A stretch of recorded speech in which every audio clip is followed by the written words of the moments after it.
K9, German Shepherd puppy. Got trapped in an electric fence. What happened next will touch your heart. It was supposed to be a quiet evening in the countryside, but when a retired K9 officer heard a faint cry coming from the field behind his property, he never expected to find a terrified German Shepherd puppy caught in an electric fence, shaking, crying, and alone. What he did next, and how the little pup responded, will stay with you long after this story ends. This isn't just about a rescue. It's about loyalty, redemption, and the kind of bond that only forms when pain meets kindness. Before we begin, make sure to subscribe to the channel, like this video, and turn on notifications. It helps us share more inspiring stories of courage and compassion like this one. The sun had already begun to dip behind the hills when Frank Delaney stepped onto his porch with a steaming cup of coffee in one hand and a faded cap in the other. The fields around his quiet rural property in Kentucky stretched wide and golden, bathed in the last light of the day. A cool breeze rustled the leaves. It had been nearly 2 years since Frank retired from the force and from his K9 partner, Rex, who had passed just 6 months after they both left active duty. Since then, the house had felt quieter, emptier. Frank took a slow sip, then froze. A sound, faint, high-pitched, not a bird, not a fox, a whimper. He set the cup down and walked toward the fence at the back of his property, boots crunching the dry gravel as he moved faster.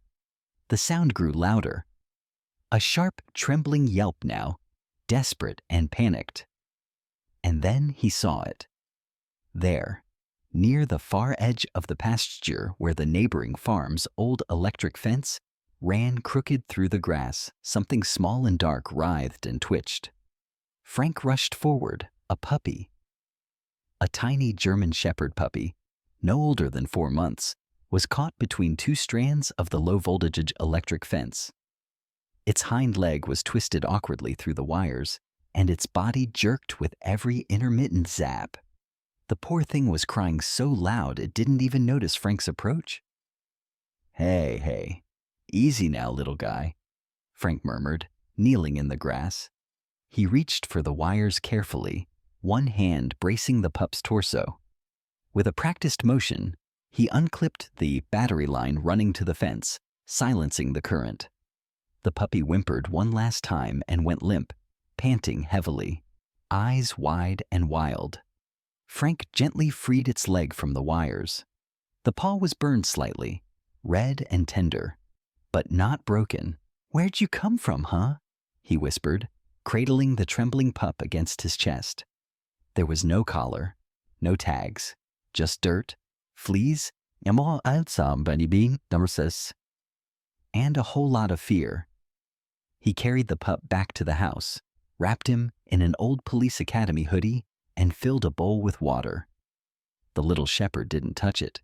He just stared at the floor, body curled tight, like he didn't know what safety was. Frank sighed and sat on the floor beside him. He knew that look.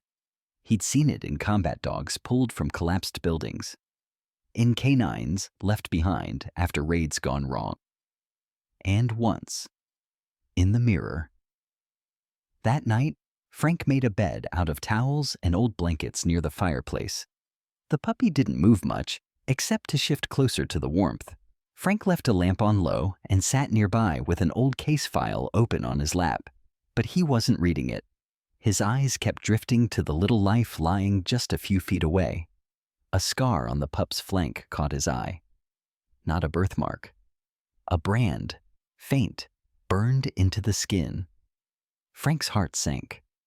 That mark. He'd seen it before. From a breeder who'd once been investigated for running an illegal military dog training ring overseas. Could this puppy be one of theirs? The thought sent a chill down his spine. And then, just past midnight, the pup finally moved, limping over to Frank's boot, sniffing it, then curling up beside it like it had just found the only safe place in the world. Frank didn't say a word. He just reached down and gently stroked the pup's ears, slow and steady. Guess I'm not the only one who got shocked by the past, he muttered. He didn't know it yet, but that moment would be the beginning of something far greater than a rescue. It would be the start of healing for both of them. By morning, the puppy hadn't moved from Frank's side. He lay curled up beside the boot Frank had kicked off the night before, his ears twitching with every creak of the house. When Frank rose from the old armchair and stretched his aching back, the little German shepherd peeked up with one cautious eye, but didn't run. Progress. Frank made himself a cup of coffee and poured a little water into the puppy's bowl again. This time, the pup limped over slowly and drank, only a few sips, but it was enough to make Frank exhale a breath he hadn't realized he was holding. "Attaboy," Frank said quietly. He sat back down at the kitchen table and watched as the pup settled into the warmth of the morning sun on the wooden floor. His leg was still tender, and he limped badly, but he moved with a kind of quiet resilience that Frank knew too well. The pup didn't flinch as much now, just watched, listened. Frank leaned forward and muttered, "Gotta call you something, don't I?" He looked the pup over. Big paws, a sturdy build, that classic shepherd gaze, intelligent, alert, but still unsure, still learning to trust. Frank tapped the side of his mug. Flash. The pup tilted his head at the sound. "Yeah, Flash. You came out of nowhere, lit up my backyard, and turned my night upside down. Seems right." Flash blinked slowly, as if considering it, then lay his chin back on the floor. That afternoon, Frank drove into town in his rusted blue pickup. He bought a small bag of puppy food, antiseptic cream, and a collar. Blue nylon, nothing fancy. He didn't plan on keeping the dog, not officially, but for now, he needed care, safety, time. Back home, he cleaned Flash's wounds carefully. The pup winced but didn't fight him. He let Frank wrap the burned leg in gauze and place a small splint to support the limp. When Frank finished, Flash licked his hand once and then curled back up near the fireplace. As evening fell, the skies darkened. A storm rolled in from the west, thick clouds piling high. Thunder cracked in the distance. Frank walked outside to secure the shutters and cover the generator. Inside, Flash started pacing. Frank noticed it immediately. The ears flattened, the body tensed. Then, hearing a burst of thunder, Flash bolted behind the couch and refused to come out. Frank knelt down, calling softly, "Flash, it's just a storm. You're safe here." But Flash trembled, frozen. Frank recognized the signs. Trauma. A trigger buried in the sound of thunder. Maybe it reminded him of something. Gunshots, explosions, shouting. Whatever the cause, Flash wasn't just scared. He was paralyzed. Frank didn't force him out. Instead, he dimmed the lights, lit a fire, and sat nearby. After a while, he pulled out an old photograph from a drawer. It was of him and Rex, his late canine partner, taken in Afghanistan. Dust on their uniforms, sand in the air, but both of them standing proud, side by side. "Rex was afraid of fireworks," Frank said aloud, almost to himself. "Biggest, baddest dog on the force. Could sniff out a rifle under a floorboard, but light up the sky, and he was under the table like a house cat." The pup behind the couch didn't move. "You're not weak, Flash," Frank said, voice low and steady. "Fear just means you've seen something worth surviving." He placed the photo on the floor and leaned back. After a while, nearly an hour, a quiet shuffle came from behind the couch. Flash emerged slowly, head low, ears back. He walked over, climbed into Frank's lap, and curled into a trembling ball. Frank didn't move. He just placed his hand on Flash's back and waited for the storm to pass. Outside and inside the little shepherd's heart, it was only the second night, but something had already changed. For the first time since Rex died, Frank didn't feel alone, and neither did Flash. 2 weeks passed. The routine came easily. Quiet mornings, slow walks through the yard, and warm nights by the fire. Flash still limped, but he moved with more confidence now. His burns were healing, and he had gained a little weight. Every day he followed Frank like a shadow, from the workshop to the mailbox and back again. He didn't bark. He didn't chase birds. He simply stayed close. Frank never called him a pet. He didn't baby him or talk in a high-pitched voice. He treated Flash like a partner, just like he had done with Rex. But there were things he couldn't ignore. Flash flinched every time the phone rang. He growled at the sound of helicopters overhead.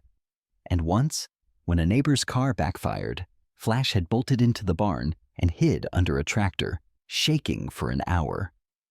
That's when Frank knew this wasn't just a lost puppy.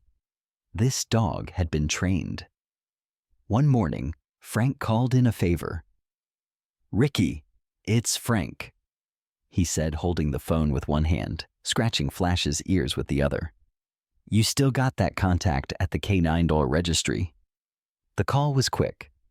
Ricky promised to do some digging. Frank didn't expect much, especially with that brand scar. Flash had likely been bred off the books, but part of him needed to know. Where had Flash come from? What had he seen? And more importantly, who had let him go? 3 days later, Ricky called back. "You're not going to believe this," he said. "That scar on his flank, it's a tag from a private contractor, Middle East based, used to train military-grade shepherds for deployment. And get this, there was a litter reported stolen last year, 7 pups. Flash could be one of them." Frank sat in silence. "Frank?" Ricky asked. "I'm here. I'm just saying, someone might come looking."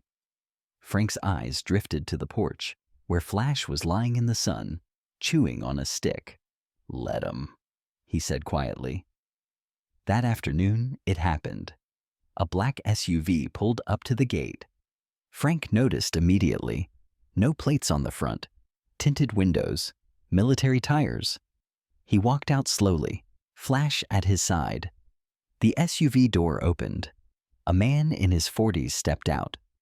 Military haircut, tactical boots, civilian clothes, but he carried himself like someone who still followed orders. "You Frank Delaney?" the man asked. Frank nodded. "Depends who's asking." The man reached into his jacket and pulled out a photo. It showed Flash, smaller, younger, in a clean training facility, sitting perfectly at attention. "That your dog?" the man asked. Frank didn't look at the photo. "He's not a dog. He's a survivor." The man frowned. "That shepherd was part of a $50,000 litter trained for international defense. One of our trucks got hijacked during transport. We've been tracking the pups ever since. He's the last one unaccounted for." Flash stayed close, eyes locked on the stranger. The man leaned down slightly and snapped his fingers. "Echo, sit." Flash stiffened, but he didn't move. The man tried again. "Echo, down." Nothing. Frank crossed his arms. "Looks like your Echo's not answering anymore." The man sighed. "Look, we don't want trouble. We just want what belongs to us." Frank didn't blink. "Funny, he didn't look like he belonged to anyone when I pulled him off an electric fence with third-degree burns." There was silence. The man stood. "I could call this in, make it official." "You could?" Frank replied. "But then I'll make my call to the press, to the rescue networks, to every veteran who's ever lost a dog, to contractors who see them as property." Flash growled low. The man hesitated. Then he put the photo away. "No need for drama," he said, backing off. "Consider it a loss." Frank watched him get back in the SUV. As the car pulled away, he knelt beside Flash, who hadn't taken his eyes off the road. "You're not Echo anymore," Frank whispered. "You're mine now. On your terms." Flash pressed his head into Frank's chest. And Frank knew without question This dog had chosen him. The following week, the phone rang again. But this time, it wasn't Ricky. It was Sheriff Lyle Carter, an old friend from Frank's days on the force. "Frank," Lyle said, his voice tight with urgency, "we've got a brush fire tearing through Hollow Ridge. Some houses are already gone and we're evacuating the rest. Any chance you still have that fire-ready pickup of yours?" Frank was already grabbing his coat. "Send me the location." Flash stood at the door, tail stiff, ears perked. He could feel the shift in energy. Frank grabbed his radio, threw the toolbox in the bed of the truck, and opened the passenger door. Flash leapt in. The sky turned orange by the time they reached the ridge. Smoke curled above the trees like war paint. Ash floated through the air. Fire crews were stretched thin, racing from house to house. Frank pulled in beside a collapsed barn, and Lyle jogged over, coughing into his sleeve. "We've got an elderly couple trapped up on the northern slope. We thought they evacuated, but the neighbor swears he saw them waving from the attic." "Why hasn't anyone gotten up there?" Frank asked. "Fire crossed the dirt road 5 minutes ago. It's too risky now on foot. We're hoping a truck with clearance can make it through the back trail, but no one's familiar enough with it." Frank didn't hesitate. "I am." He climbed back into the truck and looked at Flash, who stared out the window, alert. "You ready, partner?" Flash gave a quiet whine, then settled in beside him. The trail was narrow, overgrown with weeds, and winding tight through dry forest. Flames danced at the edges. Sparks rained from burning pines. Frank kept his foot steady on the gas, dodging fallen branches and smoke-thick turns. Halfway up, the fire closed in. A branch snapped and crashed onto the path ahead. Frank slammed his brakes, skidding to a stop. "No turning back now," he muttered. He grabbed the radio. "We're blocked. Continuing on foot." "Copy that. Be careful, Delaney," Lyle crackled. Frank grabbed a flashlight, a crowbar, and a small fire extinguisher. He opened the door, and Flash jumped out before him. The dog didn't hesitate. He ran ahead, staying close but scouting every corner. His movements were precise, trained, but also instinctive. They reached the house 10 minutes later, barely visible behind a wall of smoke. Part of the porch had collapsed. The upper windows were intact. Frank called out, "Anybody inside?" A faint voice answered, "We're up here." He sprinted to the side door, but it was jammed shut. Flames crackled on the far side of the house. Frank turned to Flash. "Find another way in." Flash took off around the building, ears flat, tail stiff. Moments later he barked, twice, sharply. Frank followed and found a shattered crawlspace vent where Flash had squeezed in.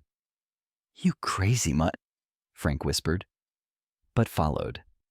Inside, the house was a maze of smoke and heat. Flash led the way, weaving through the hallway past fallen beams, up the back staircase. In the attic, the elderly couple sat beside an open window, wrapped in wet towels. Frank lifted them one by one, guiding them through the stairwell and out the crawlspace. It was tight, dangerous. Flash stayed behind until the last one was out. When the final step was clear, the house groaned. "Flash!" Frank yelled. The ceiling above buckled. For a breathless second, Frank thought the dog was lost. But then, out of the smoke, Flash emerged, covered in ash, eyes burning red from the smoke, but alive. He ran straight into Frank's arms, trembling, but strong. The four of them stumbled down the hill together. By the time they reached the fire crew, the sun had set and the sky was painted in streaks of orange and black. Lyle met them at the road. "You did it," he said, gripping Frank's shoulder. Frank didn't speak. He just turned to Flash, knelt down and whispered, "You saved them. You saved us." Flash licked the soot from Frank's cheek. In that moment, no one saw a stray. No one saw a lost pup. They saw a hero. The story of the fire rescue spread faster than either Frank or Flash could have imagined. By morning, local news stations were broadcasting clips of the dramatic operation. Cell phone footage captured Frank guiding the elderly couple down the hill, with Flash beside him, covered in soot, but alert and focused. By afternoon, national outlets picked it up. The headline said it all. Retired K-9 officer and stray German Shepherd save couple from wildfire. The dog that came out of the smoke. And into America's heart. Frank's phone rang non-stop for 3 days. Neighbors dropped off homemade pies. A nearby animal shelter offered free medical care for Flash. Someone even mailed a custom-made vest with Flash's name stitched in gold thread. But the biggest surprise came 3 days later. Frank was in the barn, repairing a broken fence post, when he saw a black government SUV pull up to the gate, this time with plates. Out stepped a woman in her 30s, tall, sharp suit, hair pulled back into a tight bun. She carried a folder marked Department of Homeland Security. Frank met her halfway down the gravel path. "Mr. Delaney," she said, extending a hand. "Agent Marissa Lane. May I have a moment of your time?" Frank nodded slowly. "Depends on what you're selling." She smiled politely. "Not selling anything. We're offering." Flash appeared from around the barn, instantly alert at the stranger's presence. He didn't bark, but he didn't blink either. Marissa glanced at the dog and gave an impressed nod. "That him?" "Yeah," Frank said. "That's Flash. He's got a presence," she noted. "We ran some unofficial scans, tracked your footage, his movements. The way he shadowed you cleared the home, held position in chaos. That's not just instinct, Mr. Delaney. That's high-tier tactical training." Frank raised an eyebrow. "I'm guessing this isn't about congratulating me for doing the right thing." Marissa opened the folder. "We're building a new federal initiative, civilian K-9 integration, pairing veterans and retired officers with rescue dogs that have special capabilities. Most of them come from bad backgrounds, lost units, failed breeding programs, dogs like Flash.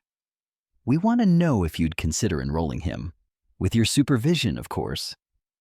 Frank scoffed. "You want to take him away from here?" "No. He stays with you. But you'd be part of something bigger. He'd get training refreshers. You'd get equipment, support, funding.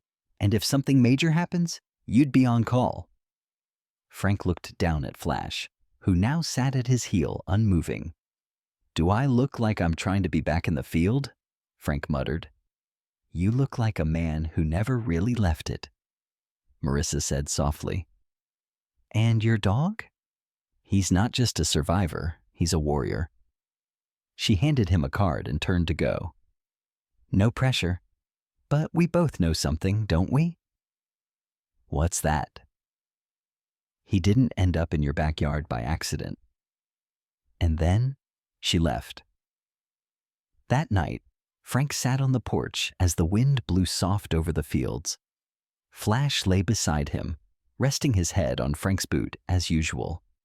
Frank held the card loosely in his hand. Part of him wanted to burn it. But another part, the part that had always lived with one foot still in the line of duty, couldn't ignore what Marissa had said. Maybe Flash had been meant to find him. Maybe they were both pulled back into the world for one last mission. Still, he didn't decide right away. He leaned down and whispered, "What do you think, partner? You up for more than just chasing sticks?" Flash lifted his head and gave Frank a slow, solemn look. Then he stood, walked over to the field, and stared out at the road, waiting. As if something, or someone, was still coming. And in that moment, Frank knew. Their story wasn't done yet. It was just changing direction. It had been 3 months since Agent Marissa Lane handed Frank that business card, and he still hadn't thrown it away. It lived in the top drawer of his desk, tucked between Rex's old service medal and a photograph from his final patrol. He saw it every day, and every day he told himself he wasn't ready. Too old, too tired, too far from the man he used to be. But Flash was changing. He wasn't just recovering. He was growing. Faster, smarter. He responded to every command Frank gave him, even ones he hadn't been trained on. He could clear a room, sniff out the smallest trace of fuel, track a scent for miles.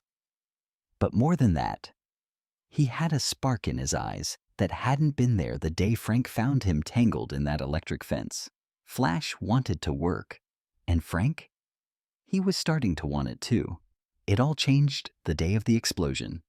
A gas leak at the county fairgrounds. Frank had driven down to help a friend haul fencing supplies, and Flash was riding shotgun as always. What no one knew was that two teenage boys had broken into a locked barn the night before, playing around near propane tanks. When one of the old valves sparked, the building ignited like a firebomb. Frank and Flash were just pulling in when it blew. The sound hit like a hammer. Glass shattered, smoke billowed, and people screamed. Without hesitation, Frank jumped from the truck. Flash was already gone. He tore across the field, ears pinned, cutting between debris and smoke. Frank shouted after him, but Flash didn't stop. He darted into the flaming shell of the barn before anyone could even react. Frank's heart stopped. He ran in after him, waving off bystanders and shielding his face with his jacket. The barn was a furnace. Wood cracked, beams collapsed. Visibility was nearly zero. "Flash!" he shouted, coughing hard. "Flash, get out!" A bark. To the left. Then another. Frank turned toward the sound, and there he was. Flash stood between two collapsed beams, barking wildly at a pile of hay and metal. Frank sprinted over, found the source. A boy, maybe 15, half buried, unconscious. His arm was pinned under debris, his face burned. Flash paced anxiously, barking at Frank, then back at the boy. Frank worked fast, adrenaline pushing past every ache in his aging body. He lifted the wreckage off the teen, grabbed him by the collar, and dragged him out. Flash cleared the way, nosing open a path through rubble, growling at flames as if he could hold them back by will alone. They emerged to cheers and shouts. Paramedics rushed in. The boy was saved. And Flash? He collapsed at Frank's feet, chest heaving.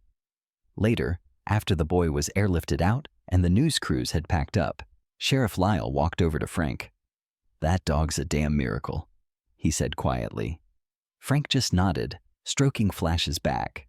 "He's more than that," he replied. "He's the bravest soul I've ever known." That night, Frank opened the drawer, pulled out Marissa's card, and finally made the call. 2 weeks later, Frank and Flash arrived at Fort Drayton, a federal canine training facility tucked into the mountains of Virginia. Unlike the chaos of war zones or the rigid drill yards of Frank's younger years, Fort Drayton was quieter, more focused. Here, dogs weren't weapons. They were partners, rescues, survivors, just like Flash. Frank was introduced to the lead coordinator, a woman named Tessa Boone. She was former Air Force, direct and warm, with a limp she didn't bother to hide. "You're not here to prove anything," she told Frank. "You're here because he wants to work, and you're the only one who knows how to guide him." Frank watched as Flash navigated obstacle courses, located buried items, and responded with near-perfect precision. Other handlers watched with amazement. No one could believe he was once astray, let alone nearly electrocuted in some forgotten field. At the end of the first week, Tessa pulled Frank aside. "We'd like to fast-track you two into field certification," she said. "Disaster zones, missing persons. Flash is unlike any shepherd we've seen." Frank rubbed his jaw. "You sure we're not too old for this?" She smiled. "He's just getting started. And so are you." That night, Frank sat on his bunk with Flash curled beside him. He held Rex's old badge in his hand. "Never thought I'd be back out there," he murmured. Flash opened one eye, gave a small tail thump, and went back to sleep. Frank looked out the window at the moonlit hills and felt something shift. For the first time in years, he wasn't running from the past. He was walking straight into the future, with a partner who chose him and a mission that finally felt right again. 6 months later, the call came in the middle of the night. Frank was already awake. He couldn't sleep much anymore, not since Fort Drayton. Too many thoughts, too many memories. But now there was something different keeping him restless. Purpose. The voice on the line was calm but urgent. A child had gone missing after a tornado swept through a rural town in Tennessee. A little girl, age 6, last seen near a collapsed farmhouse. They needed search teams. They needed Flash. By dawn, Frank and Flash were on the ground. The scene was devastating. Entire neighborhoods flattened, trees snapped in half like matchsticks, and families huddled in blankets, searching for hope in the rubble. The girl's name was Ellie, and she'd been alone with her grandmother when the storm hit. The grandmother had been rescued, but Ellie was nowhere to be found. Frank crouched beside Flash at the edge of the debris field, letting him smell Ellie's pillowcase. Flash inhaled deeply, eyes narrowing. "Find her, boy?" Frank said softly. "Let's bring her home." Flash took off.